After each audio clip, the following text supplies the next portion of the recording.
if you're anything like me, you spend a lot of time here on YouTube trying to find the best method to be productive. You probably struggle with procrastination. You probably feel lazy some days. You probably feel like you're stuck and you think productivity is the answer. And yeah, there are some habits and methods to becoming more productive. I'm actually going to be working on a video, a more professional, more eye-popping, let's say, video, talking about the habits that I've implemented in my life to change my life. And for context, I'm a professional athlete, I'm a published author, an entrepreneur, you could say, but more than that, I'm just a guy. I'm a guy who used to struggle with productivity, being productive. My parents used to say I was unorganized, and I've been able to become somebody who's put together, so to say, who's productive, who's able to write books, play professional basketball, do business, and have time to, like I just did, cut the grass. Just got done cutting the grass. I'm here in the States for the summer. I play basketball in Europe, and I'm here at my parents' house, and my dad was like, hey, like, the grass needs to be cut. Well, maybe you can relate to that. And I'm like, man, like, let me figure out how I can fit it into my schedule. And my girlfriend was like, man, why doesn't he just get a robot to do it? And one of our neighbors here has a robot that does it, and there's nothing wrong with that. I don't have anything against that. Aside from, it's not the choice that I would go with. Because I feel like you can over-optimize your life. And thus the title of this video. I feel like some people do over-optimize their lives to the point to where they're not living anymore. The whole point of being more productive is having the time to do the things that you love, having the time to live. And part of living, right, part of having a house, in my opinion, is taking care of it. Pulling the weeds in the flower bed, pulling the weeds out of the garden, right? Taking the time to mow the lawn after it's rained and the grass has gotten higher, and yeah, just tending to the things that you have. Because just having them and flexing them and showing them off, that gets old real quick. Trust me. That gets super old. And that's why people get caught in the rat race of buying new things and the next thing and the next big thing. And that's a marketer's dream, right? But for us, normal folks, normal people, that's death. That's, yeah, suicide in a way. And I don't know if that word is like a no-no word, but metaphorically, it's killing you. It's killing you in every way possible. So I want to talk to you a little bit today about just helping yourself. And when is productivity, when are you over the edge to where productivity becomes unproductive? For me, it came at a point where I wasn't playing video games anymore. I wasn't watching any YouTube videos. I wasn't doing anything that was just entertaining. I was purely creating. And you hear that a lot nowadays. Spend less time consuming, more time creating. But guess what? Me, as somebody who's actively writing a series of novels, I've released 2 books. Book 3 is very close. Those books would not exist if I had never been a consumer. If I had never been a consumer of content, I would never have become a published author. I'm currently in the process of a 365-day challenge. This is day number 5, I believe, of me making a YouTube video every single day. Not recording a YouTube video every single day, making.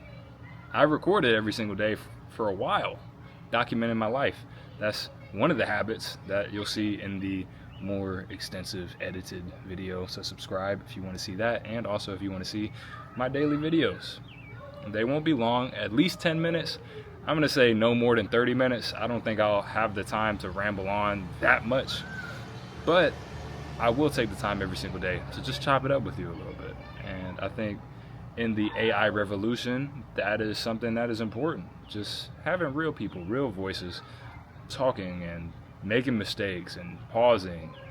I don't do many ums and ahs, but there might be an or a or something in there to let you know, hey, this is a human being, right? So getting back into it, me being somebody who wanted to do multiple things with my life, and I'm still that person. I wanted to write, I wanted to write my books. I wanted to read books. I wanted to journal. I wanted to implement all of these habits into my life. The ones that you see on YouTube videos all the time, the ones that I saw on YouTube videos all the time. And I decided, hey, look, let's go cold turkey. Let's, not touch the Xbox, not touch the Nintendo Switch, not touch YouTube, Netflix, any of these things. And it was great for a few months, maybe a year. But then, and I was getting stuff done. I was writing, I was reading, I was getting things done, and I felt like I was growing, but at the same time, I felt like life was passing me by.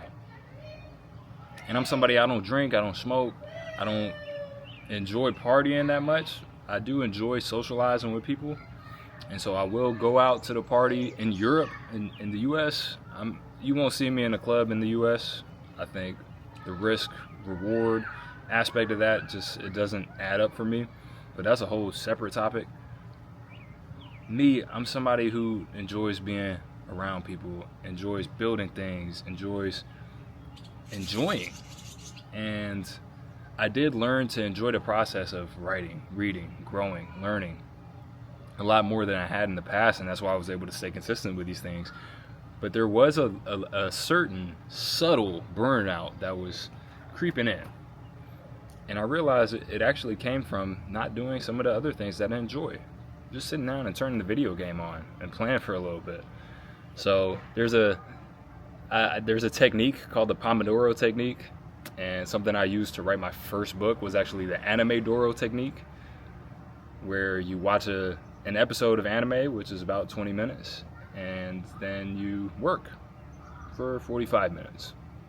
And then you watch another episode of anime, so you're kind of doing both. And you're recharging, doing something that you enjoy doing, and then you're getting back into the work, which you can also enjoy doing. And that was something that I had kind of gotten away from. I was just doroing. I was just doing. There was no more anime. There was no more video game. There was no more any of that. And I was feeling it.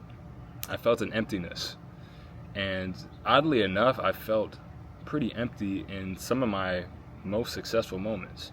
Recently, that's changed because I've put my focus on enjoying rather than achieving.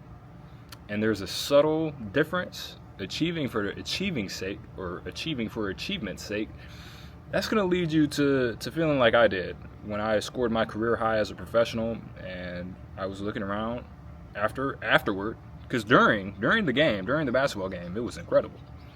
It was a great feeling. I knew I was performing at a level that I had dreamed of.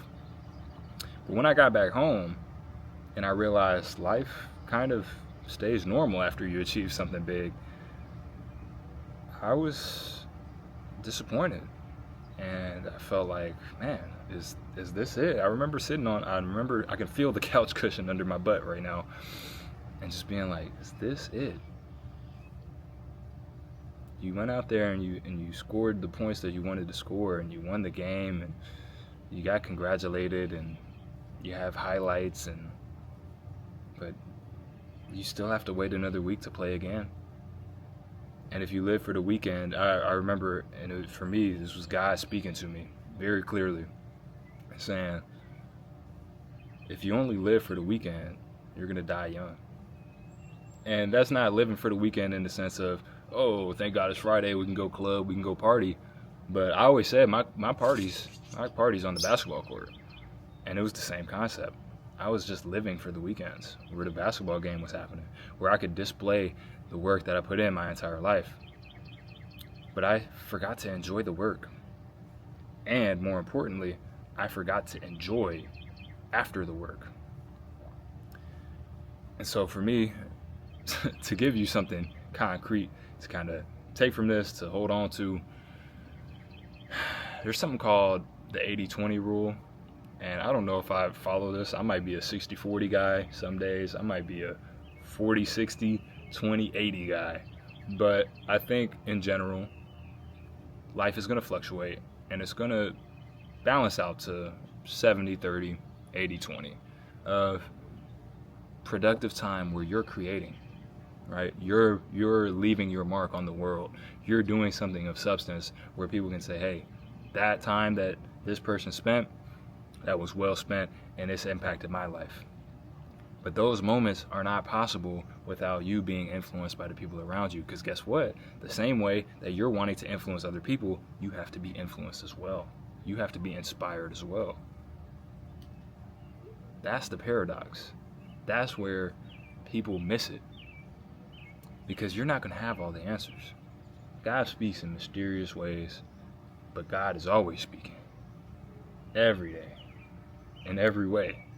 It's our job to be able to listen and tune into it. And we have to open ourselves up to different perspectives, different creations, to be able to take that in. And I know that sounds super esoteric and super overly spiritual, but it's a fact that I, as somebody who's 25 years young, I know I haven't shaved, I look a little bit older, maybe I sound a little bit older. I've been told I've been here before. I don't know how I feel about that literally, but figuratively, I do see what people are saying when they say that. It's a truth. It is a truth. Not anything that I'm guessing about, is a truth. You have to be able to open yourself up to what other people are doing. Because if you try and do this thing yourself, and you try and get all the answers yourself, you're closing yourself off from the source. From the source, goodness gracious. That's a fact. So if there's anything that you're creating and I'm helping you to create, please let me know, because that is what makes this thing come full circle for me. Me taking the time out of my day to talk to you. If that's leading you to create something that's going to impact other people, man, who knows how long this platform, YouTube, is going to be around, how long this video is going to be echoing through eternity. But as long as it is reaching people, it's going to be impacting people. But this thought was born because I went out and mowed the lawn. I went out and did something that a robot could have done. We're humans at the end of the day. We were designed to do. We were designed to enjoy. We were designed to relax. Otherwise, we wouldn't need sleep. If we were designed to just work, we wouldn't need sleep. But guess what? I need it. And so do you. Everything around us is in harmony. Everything around us is in balance. The universe, I'm a big astronomy guy. The universe, if you look this up, if things were off by infinitesimally small percents, there would be no life. There would be no universe. It would collapse in on itself.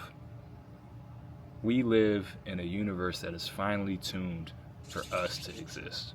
And even within that, the chances of us being here are so small that you can't call it a coincidence. Look up the scientific chances of us being here, you and me.